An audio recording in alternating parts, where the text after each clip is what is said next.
Z Sports Big Orange Podcast. I am Charlie Burris. With me, as always, is the great Zach Reagan. Wherever you listen throughout the world, we thank you so much for listening to us.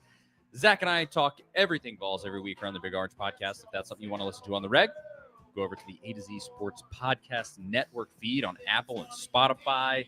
When you get there, rate, review, but most importantly, subscribe, because if you do subscribe, you won't miss our shows when we drop them on Mondays. Speaking of Mondays, me and Zach both had ridiculous schedules this week, and it is not Monday, it is Wednesday. But we try to do them on Mondays at 7 p.m. Eastern time, and when we do that, or anytime we do the show, like at 8:30 p.m. on Wednesday now, you can be a part of the show by going to the A to Z Sports Nashville YouTube channel, hitting that subscribe button, hitting the notification bell, and then you can watch, comment. We love responding to the comments, hanging out with everybody here. So come be a part of the show. Subscribe to the YouTube channel, A to Z Sports Nashville.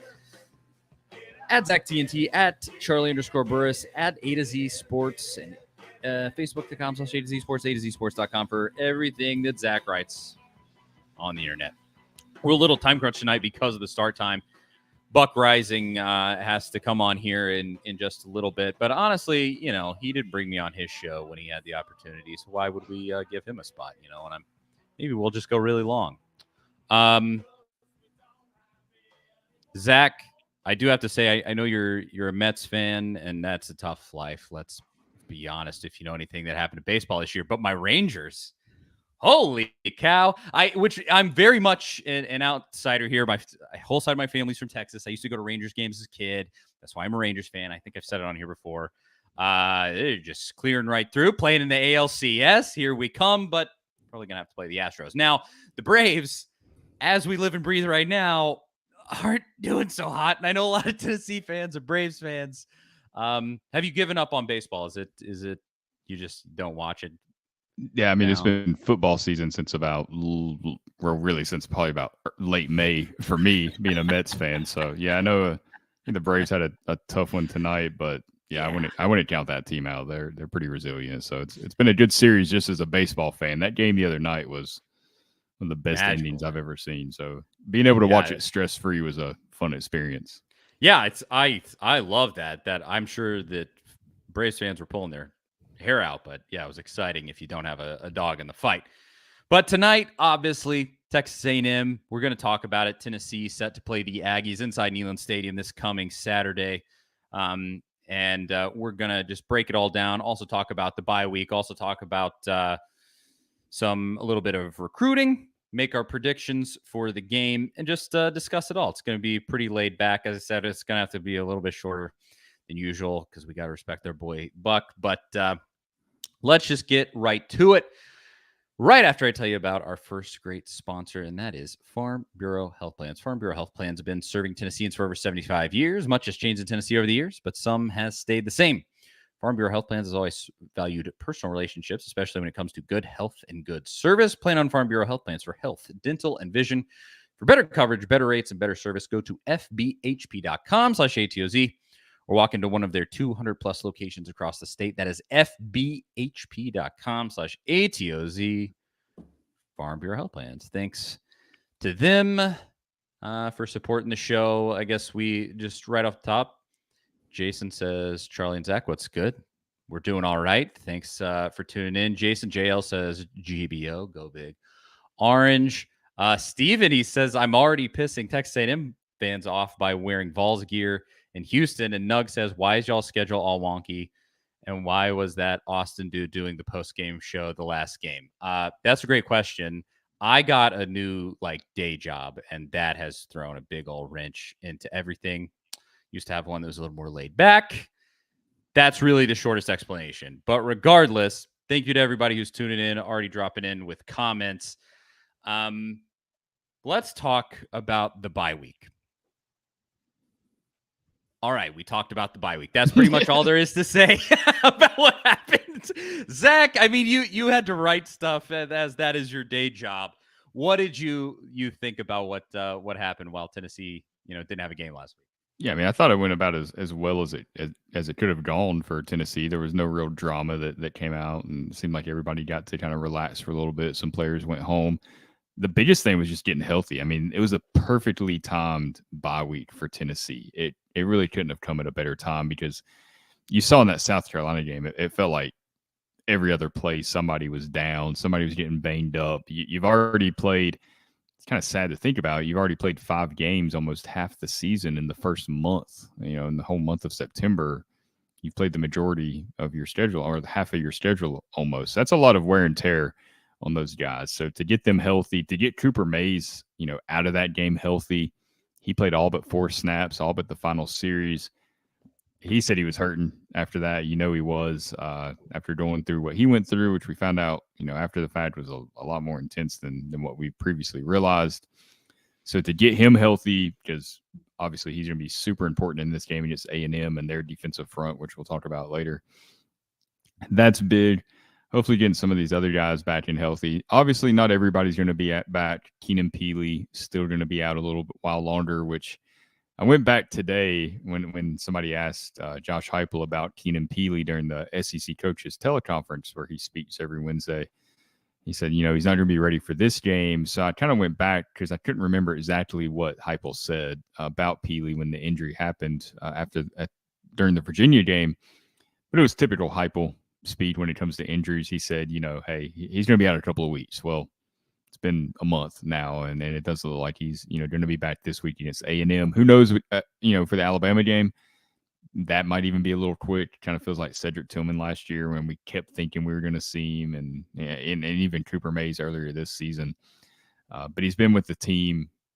He's a guy that if you can get him back late in the season with the depth that they've built at linebacker now, and some of these true freshman linebackers like Arian Carter and Jeremiah Thielander, who were on the field for very important plays in that South Carolina game in the third quarter, you're going to have one of the deepest linebacker rooms in the conference, and that's pretty exciting. It's been a couple of years ago we were paranoid about something happening to like Jeremy Banks or some of these linebackers because they just didn't have depth, and pretty quickly they've been able to build that. So getting healthy out of the bye week, that's really been the biggest thing. And Josh Heupel, traditionally his teams are very good after the bye week. I can't remember the exact record, but I think he's only lost a game or two as a head coach coming out of a bye week. So that tells you that he knows how to prepare a team to come out of the bye week. Sometimes teams come out flat after the bye, but that doesn't seem to be a problem with Tennessee under Heupel. So, it was a really good spot for that bye week to fall. Am I wrong? I think the Alabama game last year was after bye week. I think so because they beat or was it right after the LSU? It might have been right after LSU. I think the bye week came between Florida and LSU, I'm thinking, for some reason. Okay, maybe. Oh, that I do think that is right. It was one of those, and it just really felt like the game after Tennessee was just really refreshed and came out and played well. In fact, I think I remember us talking. Yeah, I think I remember us talking about how emotional beating Florida finally kind of for the first time and then having a week off to kind of, or I think maybe it was even, I can't remember how that schedule worked out. I know Akron was in there too. I guess that was before Florida, but it seemed like it came at a good time last year too, where they kind of let themselves calm down after a big emotional win before going into the second half of the season. It's never a bad thing, and especially right now when you had all these injuries, I just really hope you can get back as many dudes to close to 100% as you can, because it's just the season just wears on you. Now, here's the absolute truth about what's about to happen for Tennessee. This is your entire season. This stretch that's coming up is gonna really speak to who this football team is, and I'm sure they know that. I'm sure they've been talking about it. But you just have Texas A&M, Alabama, Kentucky, Missouri. It ends with Georgia near the end of November, and then Vandy's there too. But it's in there. Nice reprieve, I guess. Vandy is on the schedule like UConn is on the schedule at this point. But this is just a huge stretch. What happens in October starting this week is really going to be what we talk about when it comes to this season. You're going to talk about, Tennessee beat Texas A&M, Tennessee beat Alabama, Tennessee did this, did that. And what really needs to happen when I think about it is this. Every game's a must win, more or less. You want to win every single game, but this Texas A&M game, because you have to go to Alabama, because you have to go to Kentucky, because you have to go to Missouri.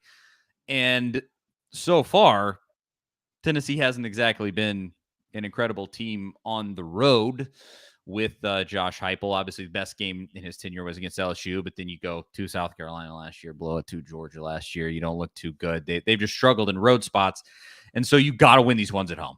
You have to take advantage. And that's the situation that I think you're in this week. And it all starts with this bye week, with this preparation, with getting healthy. Hopefully they did. I say I wish we had more to talk about with the bye week, but at the same time, you think back to what always happened with Butch and stuff, dudes getting in trouble, nonsense, falling on helmets. I don't know if that was during a bye week, but it did happen during the season. Just nonsense that would happen with Butch. I don't mind not hearing anything at all. It's kind of nice. The void of information is honestly better than having some absolute BS to deal with where just things are happening off the field that you don't even want to talk about. But anything else with the bye week that you think needs to be touched on before we move on to, we're going to pretty much talk about like the Texas A&M Alabama game next and how that reflects on Tennessee. Power T is already saying here in the comments, A&M will be able to stop the run. It's a huge factor coming up. But anything else with the bye week, Zach? Yeah, I think it's, I don't know. It feels interesting that they were able to kind of sit back and watch that A&M game as we were able to, since they were off and watch the TV copy of it and kind of pick up on some things. I know they're watching their all-22, their game planning. They're trying to pick up every little thing that these teams do. But I do think there is something to kind of being able to watch that game, hearing the crowd, seeing how A&M reacts to stuff, seeing how Alabama reacts to stuff that maybe you don't pick up on that coach's copy of the film. Does that provide an advantage? It's probably negligible at best, but I do think it puts them kind of in a different spot than A&M and Alabama, where they didn't get that luxury to kind of sit back and watch college football on Saturday. They didn't get the luxury of getting healthy through the bye week. Whatever Texas A&M dealt with last weekend injury wise, it's going to carry right over into Saturday. They don't get that chance. So I do think it gives Tennessee some advantage there as far as rest and all that. And, maybe that shows up on the field Saturday afternoon. I certainly hope it does. I do too, because as I'm saying, you're setting the tone for this October stretch. Man alive, this October stretch is really going to define what this season is all about. Now that the Florida game has passed and you didn't show up for that one, this is where you have to make your money. The South Carolina game was a revenge spot. Mm-hmm. That was nice. You accomplished everything you wanted to there. You more or less blew them out on your home field, and that's great. But now I think the rubber really meets the road. And it's an opportunity to really send Texas A&M into a tailspin with Jimbo Fisher. That's true. He's kind of been treading water. The big buyouts helped, but he's never lived up to the expectations with these impressive recruiting classes. And you do want to send them into that tailspin because guys hit the transfer portal. Top recruits considering Texas A&M, well, all of a sudden maybe they're considering somewhere else. And it doesn't mean they'll land at Tennessee, but the more you disperse that talent, it works out better for the competition in the SEC. And A&M is not a direct rival really with Tennessee, but with the way the conference is moving and getting rid of divisions, you want a weaker Texas A&M. You want everybody else to be as weak as possible, really. I mean, that's kind of, you got to beat them either way, but it certainly helps if they're not as strong as they would be. So they had that chance against Florida, and that was different because it was on the road with Billy Napier, who's still facing a lot of those questions from Florida fans.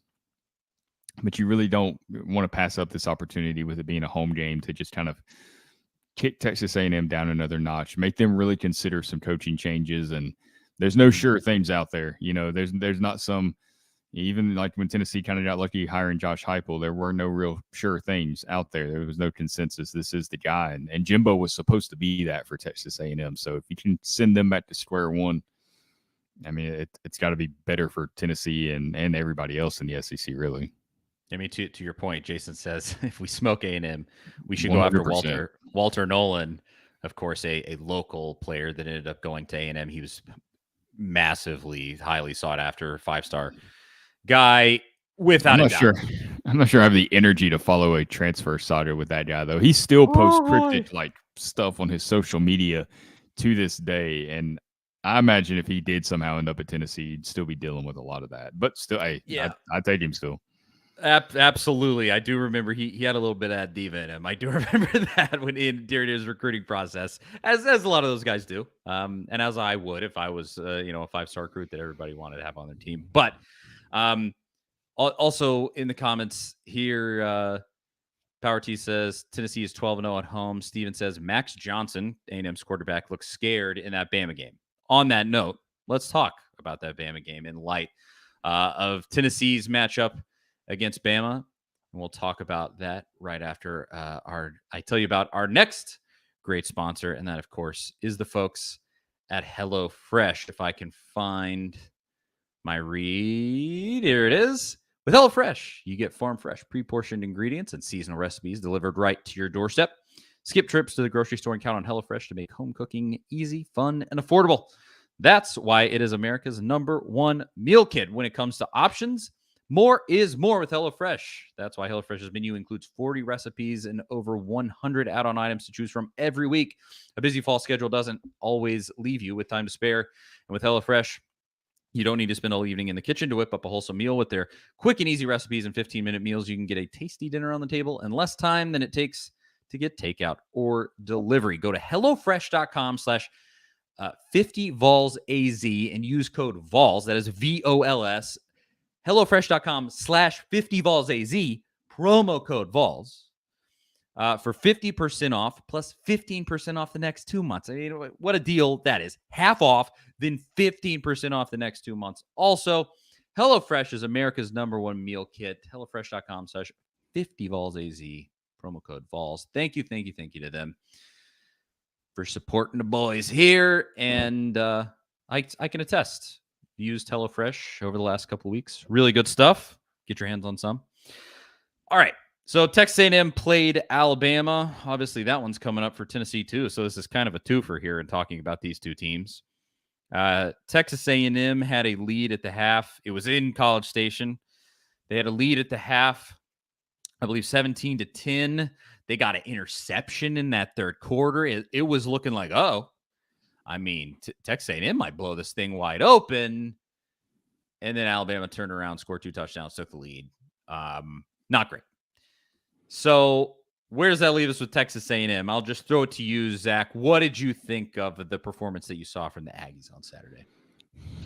I mean, I came out of the game feeling less nervous about it, honestly. Texas A&M or Alabama, neither one looked like championship contenders to me. Obviously, Texas A&M doesn't. I'm not.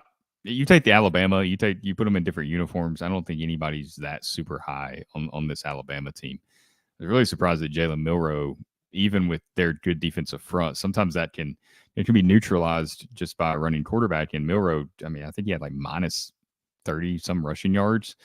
He wasn't able to because you can kind of over pursue, right? Like you got to have that gap integrity. You've got to know when to chase the quarterback, when not to, when to kind of keep them contained. And if you over pursue, you can end up with 25-yard gains from a running quarterback. And Texas A&M did well neutralizing that. But the way Texas A&M plays defense, I feel like almost, aside from being able to stop the run, at least what we saw against Alabama, I think it kind of plays into what Tennessee wants to do with these perimeter screens, these throws to the flat. They know their secondary is not good. They know that. And to neutralize that, they're trying to get home as quick as possible to limit these deep throws. And it's almost like Texas A&M would be better. They would be better suited to stop last year's version of Tennessee's team, I feel like, than this year's version. Obviously, getting the run going will be tough against this team. Josh Heupel and Joey Heisley, they'll tell you that they see the screens, those perimeter throws, as an extension of their run game. And they can beat Texas A&M in that way. I don't know how, Joe Milton is going to have to throw the ball down the field some. He's going to have to avoid pressure. He's going to have to know when to step up in the pocket and get rid of it when they do kind of try to hit on some of those throws. But I think against Alabama, you saw that they're going to blitz. They're going to blitz a lot. I think they blitzed 70% of Milroe's dropbacks. So you're going to have to use those running backs to pick up the blockers. That might mean more Jabari Small and more Jalen Wright in the game because they do seem to trust him more in pass protection. It's not that they think Dylan Sampson's bad in pass protection. He's just not as big as Jalen Wright and Jabari Small, right? So any amount of size there is going to help you take on a blitzing linebacker or an edge rusher. Obviously, you don't want Jabari Small or Jalen Wright in that situation where they're blocking somebody off the edge no matter what. But if it does happen, I guess you like your odds a little bit better with those two as opposed to Dylan Sampson. It's going to be tough either way. But I just think the way it sets up, Tennessee can kind of play their game. They might not be handing the ball off as much, creating those explosive plays, but they're going to get the ball out on the perimeter. They're going to have these one-on-one situations where maybe Square White can break one. You know, he can break a tackle, and because they've blitzed, you've got plenty of grass in front of you where you can pick up some chunk yardage. I do like the way that sets up. And as far as the other side of the ball, you saw Alabama really kind of attacking the A gaps there coming up. They were using some stunts like their twist game up front. I think Tennessee would be wise to do the same, to kind of utilize James Pierce in that way. Kind of, if you can stunt, get up the A gap, you can get at Max Johnson. Right, he did look at times kind of timid and like it made him uncomfortable. He didn't play as well in those situations. He's decent on the move. He can throw better than Joe Milton on the move. But still, if you're under that type of pressure, you panic. Who knows what happens? I mean, I think Tennessee's defensive front sets up well to stop that. And on the other side, I think, yes, Texas A&M's defensive front's going to be a problem. They're among the best in the nation. They're going to get home. They're going to get Joe Milton a few times. Like it's going to happen. He's not Hendon Hooker. Even if Hendon Hooker was back there, I think A&M would get home against him a couple of times too. Yeah, they're really good there. You got to hold on to the football in those situations. Maybe don't throw it away. You know, maybe you got to say, I'm going to take this sack even though I don't want to, but I don't want to throw an interception and give them the ball in great field position. You got to play really smart football in those situations, but I still like the way it sets up just because of Texas A&M does not have the secondary, I think, to stop Tennessee's receivers if they get the ball in their hands. Texas A&M leads the SEC with 26 sacks on the season, number one rushing defense, only allowing 84 yards per game. And as you've already been saying, I mean, that was kind of Milroe's specialty. And then Milroe kind of pulled a little bit of a rabbit out of the hat in that game and threw some pretty nice passes overall. He threw better than I thought he probably had the ability to throw in that one. But then Texas A&M, the number 3 passing defense, also 166 yards per game. I think Tennessee, that's a little misleading, though. So I agree. Yeah, and the rankings in the SEC, there's a lot that goes into it. Who have you played? You know, what exactly? You really need to look at it on a game by game basis, and how does your defense get beat? To your point and how you've been speaking about it there, I agree. I think those perimeter screens without Brew McCoy being able to block or participate in them, that's a big loss. Dante Thornton, you don't know exactly his status. Hamstring. Yeah, those are tough. Injury. Soft tissue. Yeah, I like it. It could be where he's back close to 100% when the game starts, and just some awkward hit, and all of a sudden it's flares back up, and you don't know. I mean, but right now, would you prefer healthy what you've seen? You want Caleb Webb out there, or do you want Dante Thornton? Because it almost feels like Caleb Webb is grasping the offense a little better than Thornton at this point. It really does, and frankly, Caleb Webb catches the ball when it comes to him a little bit more than Dante Thornton so far. I mean, I think physically Thornton, it's 100% there. He just has not put it together for whatever reason, plus that injury. But I think I agree with you in that assessment. It does play into Tennessee's hands to a certain extent. Where it worries me is the short yardage situations where Tennessee does just have to line up and get 2 yards. Can they do that against Texas A&M? Because that's been a big part of a lot of games in just, last year and into this year so far. Boy, just those big moments where you make it up to like Texas A&M's 45-yard line. It's 4th and 1, and can you gut out that yard? Can you get that against this Texas A&M front, that's a whole new ball game from what you've been playing against so far. You were pushing South Carolina around. You're not going to be pushing these boys around. At least I don't think, just from the look of them against Alabama. And so that's where I get skeptical. Maybe Josh Heupel can get creative. You run like that goal line play where it's a shovel pass and or something like that where you can get a little goofy with it to get those extra yards. Do what you got to do. Josh Heupel has done a good job. The last year he pulled out a fullback run with a tight end. Maybe it's that. I'm not sure. But those are the things that probably worry me because I think Tennessee is going to get theirs in this one, especially Neyland Stadium. As I think it was Power T in the comments, he said Tennessee, the record at home at this point, whatever the streak is it he said 12 is that 12 something like that straight wins at home. They haven't right lost now since the Georgia game in 2021, I think. So probably Yeah, that they were sounds 8-0 right. last year and all 4 of their wins this year. Well, I don't know if the Virginia was in Nashville. So yeah, in that area for sure. Yeah, and so maybe that all helps. But you just watch Texas A&M and Tennessee's. I mean, Tennessee has the number 1 rushing offense in the SEC right now, and I think some people have been wondering if that's a little bit of a what's the word a fugazi, a little Fool's gold. smoke and mirrors to a certain extent. I don't know that I agree. I think Jalen Wright is really good. I think Dylan Sampson is really good. I think Jabari Small is really good, and that trio all combined is really powerful. And they've done a lot of their damage. They've done a lot of their damage without Cooper Mays, That's true. being there too. And that's really, I think that's the X factor because last week against South Carolina or 2 weeks ago, yeah, offensive line played pretty well with Cooper Mays coming back. And obviously, like you said, South Carolina is not Texas A&M's defensive front. Still an SEC defensive front that knew that Tennessee was going to run the ball and they wanted to stop the run. I mean, South Carolina did stop the run against Mississippi State. They got torched through the air, but they did shut down their running game when they tried to move the ball.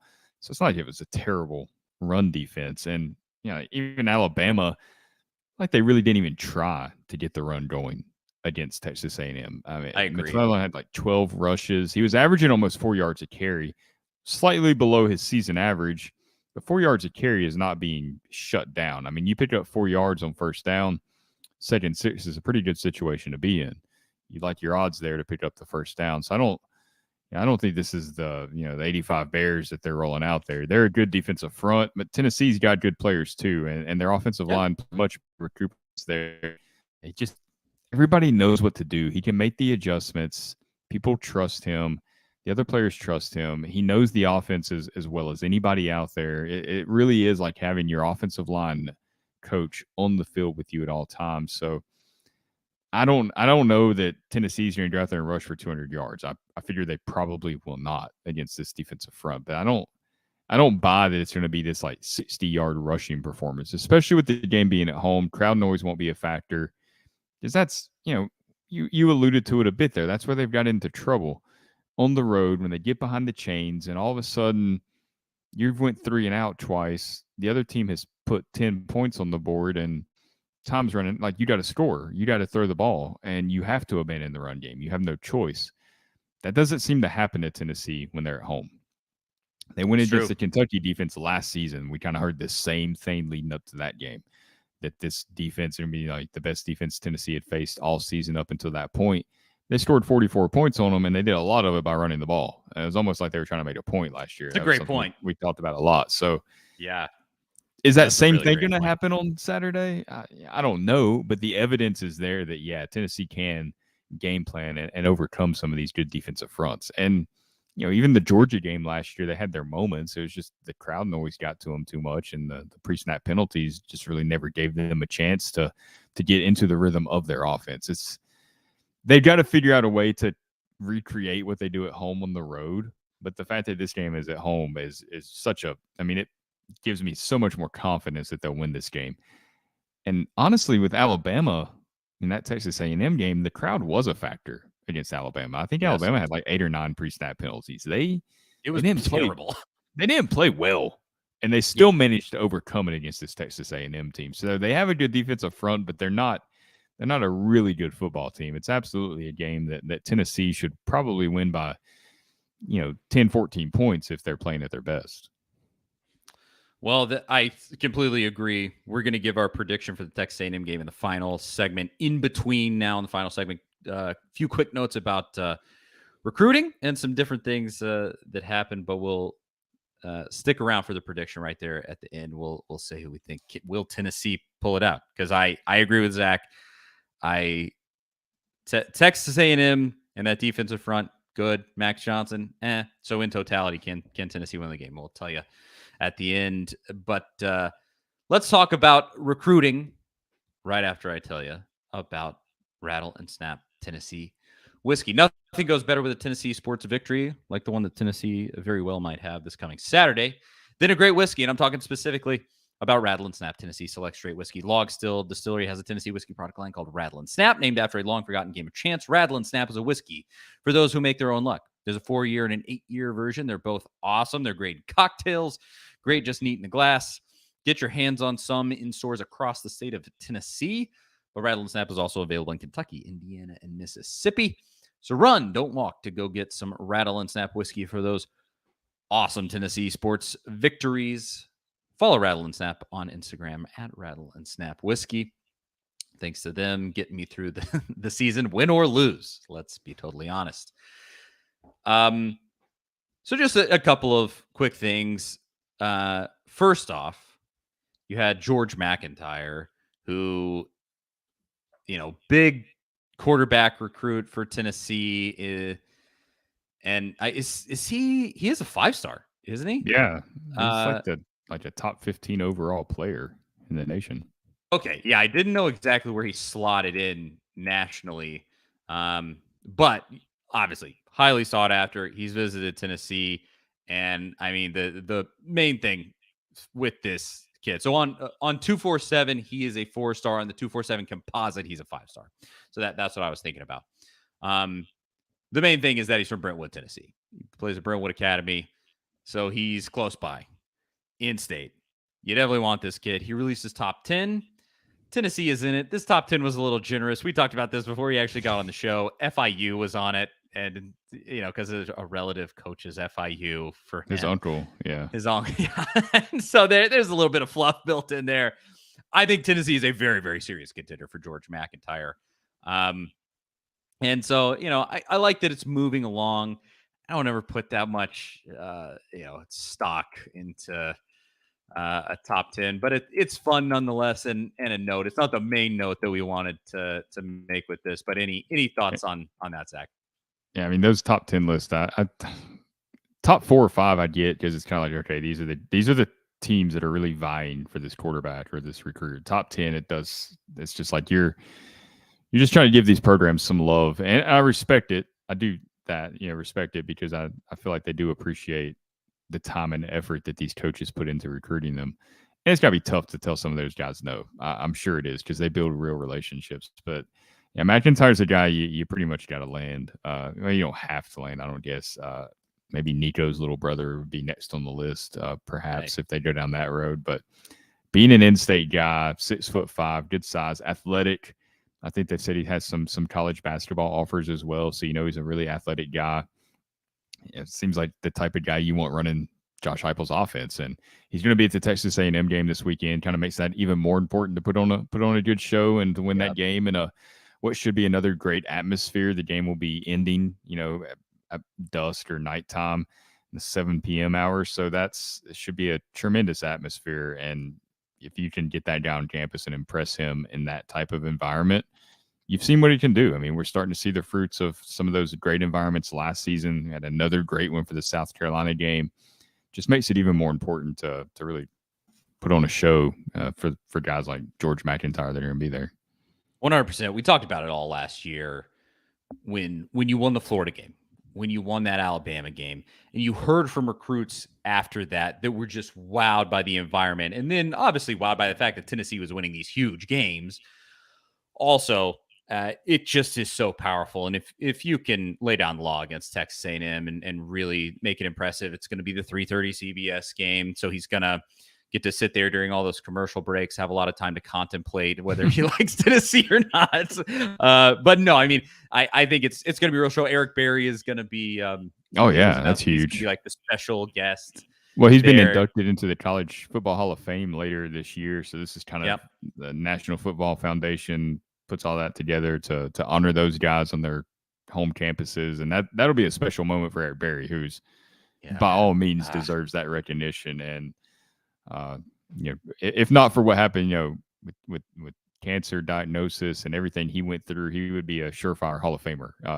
Might even have a case without that down the road at some point, but he was that type of talent that certainly deserves to be recognized. Absolutely. He's one of the only dudes that I've seen out in public and kind of had a little bit of a fanboy moment. It was back when Evan was on the team, and he was with his two brothers in downtown, and my wife and I were just down there eating, and I saw him and I was like, oh, that's Eric Berry. Oh my gosh. I mean, dude was iconic when we were younger. Oh, yeah. And I had a similar moment. I think he was at the spring game one year when Butch was the coach, maybe like 2013 or 14, early on. It was kind of the same. EB deserves better. Yeah, well, showing up with Butch. But regardless, it's going to be a great show for George McIntyre. You got to hope that you can win this one. It could be huge because he could be your quarterback in the future, obviously. The other note here is with Gage Ginther, who is an offensive tackle. He's committed to Tennessee, and he's a 4 or 3-star prospect, depending on who you look at. But the main thing with Gage Ginther is that he is, on multiple services, the number 1 player from the state of Colorado. And he went and visited Deion and the Buffaloes. I think it was the USC game. The USC game. Because I was about to say, I think they played Arizona State at Arizona State. Yeah. Visited, and, that happens. Boo Carter did this already. But Gage Ginther, again, number 1 player from the state of Colorado, goes to that visit. Colorado lost, but comes away, and then I believe he did an interview afterwards, or put it out on social media. I don't know exactly where he said this, but said that he's committed to Tennessee. I believe he said he's shutting it down, the recruiting. You know the full details there. What? Yeah, I don't.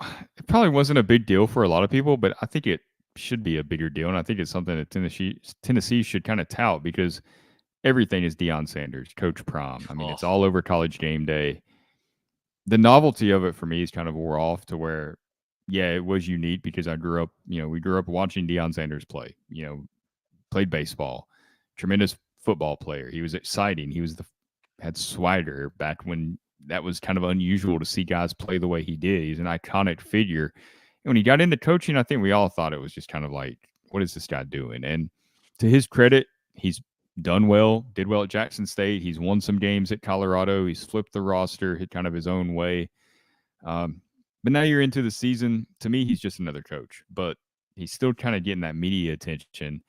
But he's went after Tennessee's players, like not just because they're Tennessee's players. He's went after plenty of recruits, but went after Boo Carter.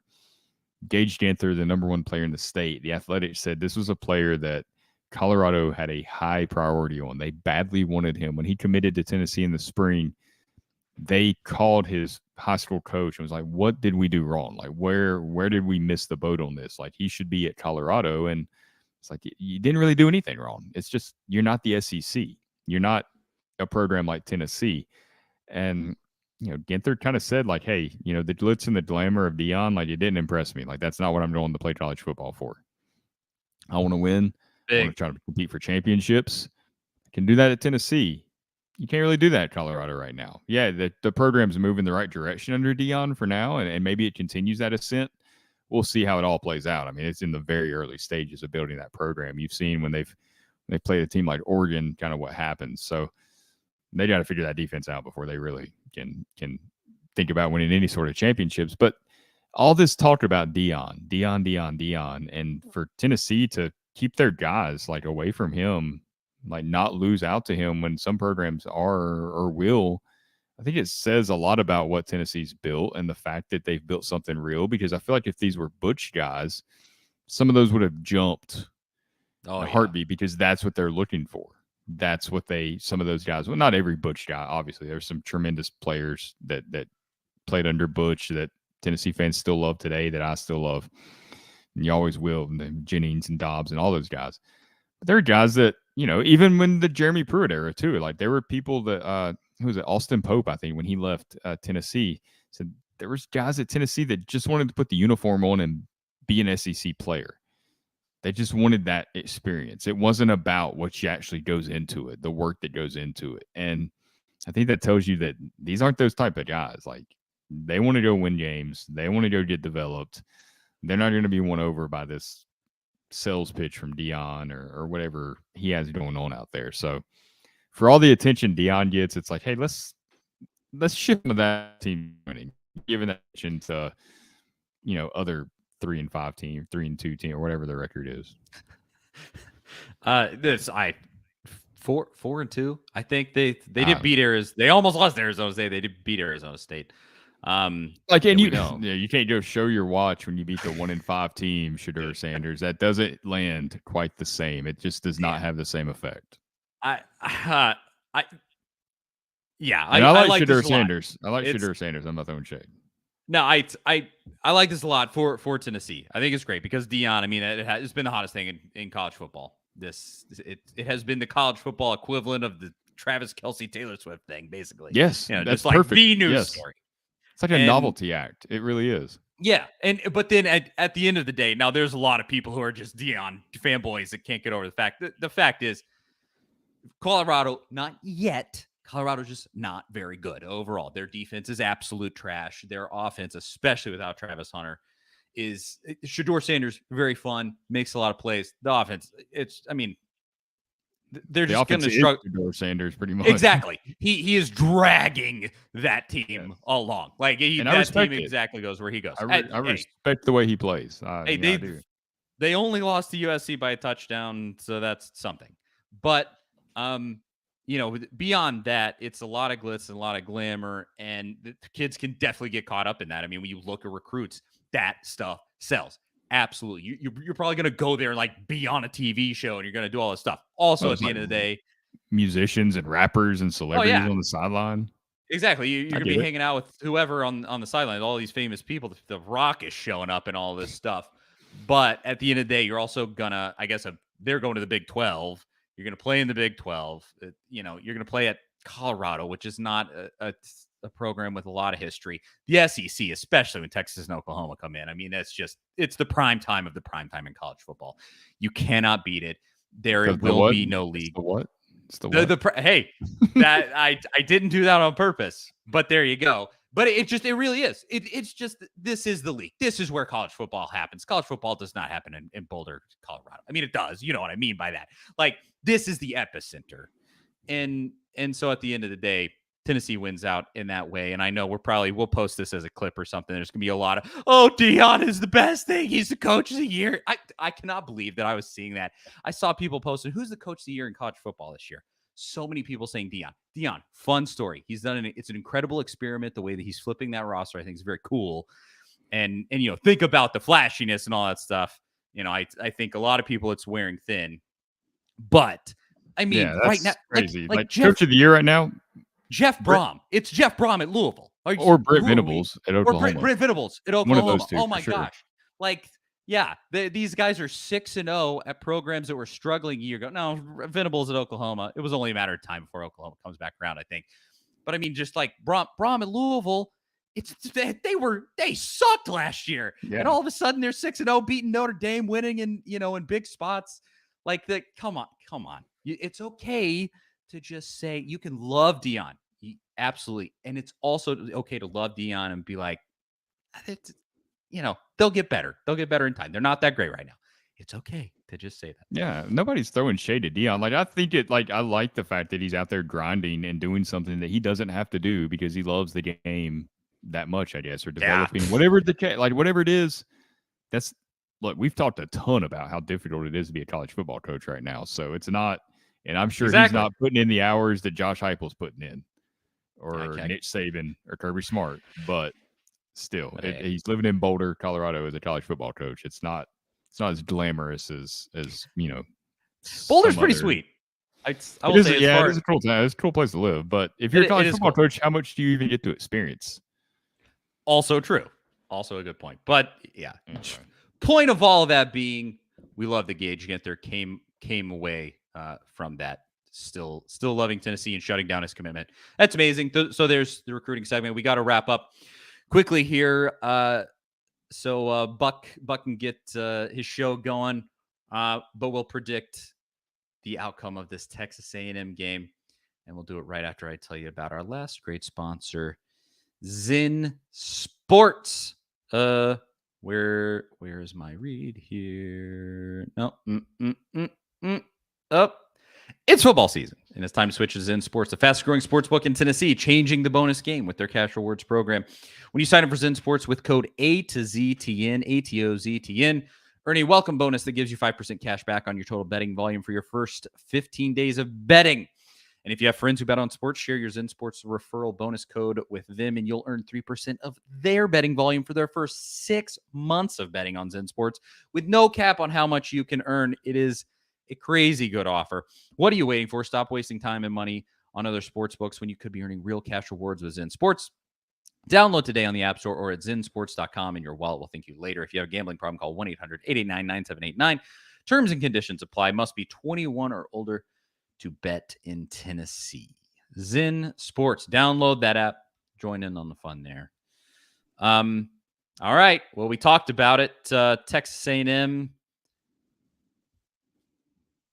and Tennessee. 3:30. CBS. We're gonna have to listen to Gary Danielson talk about and the week after too. The week after too. Oh yeah. And just so, how many commercials are we going to see between those two games? 4,000 commercials each game, so 8,000 commercials total. Mm-hmm. But it's for everybody who's watching, drop into the comments. You can give us your score prediction, and we'll read them out. But Zach, I'll throw it to you. Is Tennessee going to beat the Aggies? I think they will. Like I feel. I mean, you're always going to be a ball of nerves when kickoff comes in a conference game, no matter who it is, because SEC football is it's hard to win games, even at home. But as good as the defensive front is, like I kind of talked about earlier, I like the way some of this matches up for Tennessee. I think they'll be able to move the ball against A&M. I think they'll be able to stop A&M's offense. I feel pretty good about what the defense will be able to do. Max Johnson's a good quarterback. Like he lit up Ole Miss when he was at LSU at one point, like 400 yards or something crazy. Like he can throw the ball. I think they'll be able to get home against him. I think they'll be able to get home without blitzing. I think Alabama showed that. They did blitz some, but they also got home and pressured him at times with just their front four. So Tennessee's defensive line, really good. I think they'll be able to impact the game that way, especially if the crowd at Neyland is loud. That should really impact the game because he didn't have to deal with that against Alabama. He's going to have to deal with that on Saturday. So I think the crowd will be obviously a huge factor. And, Joe Milton's going to get sacked some. There will be some drives that are ugly that go 3 and out, but I think they'll be able to score enough points. I have Tennessee winning 31-20. 31-20. Tennessee wins for Zach. Steven says 31-24 in the comments. Billy Bob says 21-19. Oof. Now that would be an anomaly in the Josh Heupel era. I believe in Josh Heupel's entire career. If that ended up being the final score, I believe that would be the first time he has won a football game while scoring under 30 points.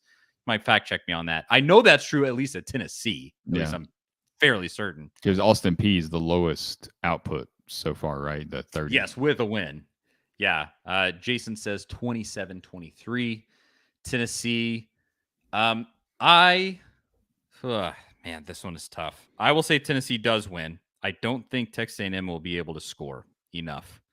I think Tennessee's defensive line will get to Max Johnson. The home crowd causes them to have pre-snap penalties. And as it always does, the home crowd is going to be great. They're checkering. I know that we haven't even mentioned that yet. It's going to be checker kneeling for this one. It's going to be wild. 3:30 is just enough time for everybody to get good and greased up before the game. And so I think the crowd will just be raucous. It's going to be crazy. Every Tennessee fan knows the gravity of this game and kind of what it means in the course of this season and just, overall for Tennessee football. It's as close as you can get to that level of like an Alabama-Georgia game without being at that level. It's one step below. If those are the elite games, this is the great games. And so, it's going to be crazy, wild. They're going to get to Max Johnson. Can they score enough? I think so, but I think it's going to be really close.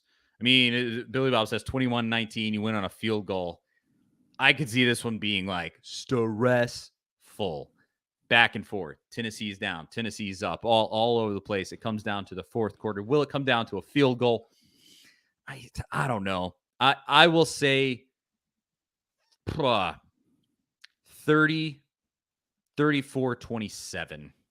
And it's like 27-27 going into the final 3 minutes of the game. Tennessee scores a touchdown. So, some very stressful outcome that's going to take years off of my life.